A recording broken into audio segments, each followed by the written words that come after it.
9 things TransTrenders often say. Hey, it's Prince of Queens, and while TransTrenders haven't really been around and easy to find for more than a few years or so, they are already becoming rather predictable. Yes, I am fully aware that there are plenty of nice people with complicated gender identities or presentations that are legitimately fairly unique, but the thing about the TransTrenders is that they are all just following the same script that they have been regurgitating from fourth wave intersectional feminist blogs or whatever.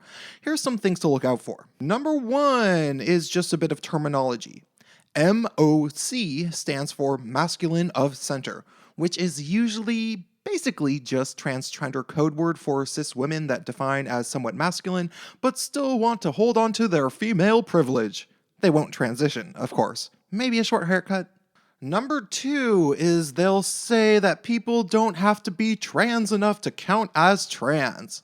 What people were thinking when they thought of this notion was that some people don't have access to methods of transitioning or choose not to fully transition for whatever reason.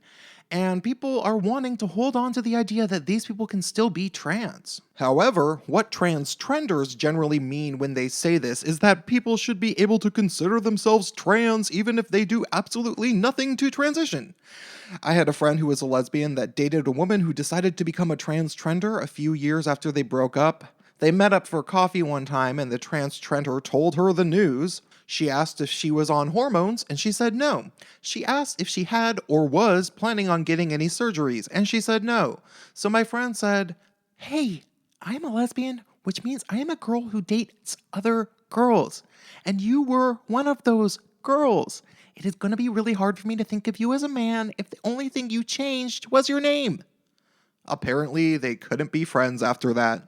Number 3, they'll say that their gender is none of your business, even though you've never even met them, you never asked them about it, and you are talking to them online. So they had to bring it up to begin with. This usually comes as a result of them inserting their gender into a conversation and then you pressing them about the details of why they consider themselves trans and what they have done to transition. Of course, they've generally done nothing. When I have this conversation as a gay guy, they usually say it is none of my business after I insert that I feel somewhat like a girl inside too, but that I think it would be rude to trans people if I were to try to claim their identity as my own, and also that I don't think somebody who clearly hasn't done anything to transition should try to claim a trans identity like they're doing. Once they realize I am making a good point, they just say, "Well, it's none of your business anyway," even though they brought it up in a public comment thread. Number 4 is that they'll claim that they do plan on getting surgeries or taking hormones, but they just can't afford them right now or something. This one is always weird and I generally don't believe them, but I also worry might actually come true in some cases. You see, most TransTrenders are aware that people are stopping to take them seriously, but they are really accustomed to the newfound privilege of being able to claim that they are oppressed. So they'll claim that they do have some gender dysphoria or at least body dysphoria and want to get their boobs chopped off or have a full hysterectomy or something. I'm not sure if cisgender male TransTrenders ever claim to want to get surgeries. There's less of them anyway, as most TransTrenders are cis women. Number 5 is that they will deny identifying at all as either male or female. This one is annoying as hell. Most of the time, you'd assume that a non-binary person feels somewhere in between being male and female, but there are some people who are seriously so messed up that they say they aren't either at all. They're just something else. Like, they just think they are an alien or something. It's very strange and it doesn't make any sense. I think that they must have a severe distaste for the human race, horrible self-esteem, or just an obscure mental disorder. Number 6 is convenient to follow number 5, which is that they'll fully admit to having a mental illness or mental disorder, or even being a cutter or something completely openly all over the internet.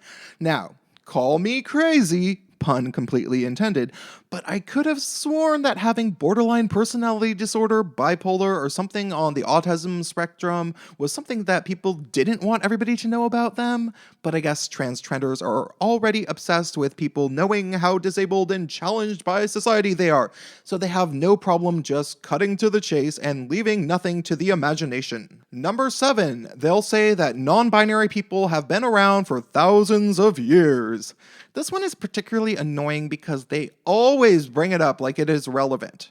First off, that very well might have been sort of true, but I'm guessing most of these people would transition if they had medical technology that would have allowed them to. Secondly, these were mostly in tribal contexts where they only really knew people from their own village who had a close connection with each two-spirit person or whatever. So it wasn't like they were going around the internet constantly picking fights with strangers about being genderless or whatever.